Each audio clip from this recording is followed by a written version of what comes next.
Hello everyone, welcome back to the channel. In this video we're going to be talking about this article by KXAN News and regarding about Cybertrucks, and it caught on fire. So let's find out what happened to it.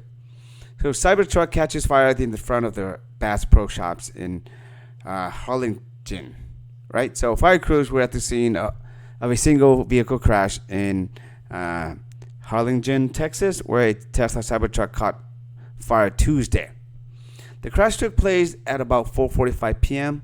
between Sam's Club and Bass Pro Shops off of Spur 54 and Bass Pro Drive when a Cybertruck crashed into a fire hydrant. Assistant Fire Chief Ruben Balboa said the Cybertruck's battery ignited after the water from the fire hydrant soaked it. Witnesses said while the flames and gases were not visible, the smell of the battery was penetrating the air in the area. First responders said they thought they had extinguished the flames coming from the Cybertruck, but shortly after stopping the water flow onto the battery, the fire began again.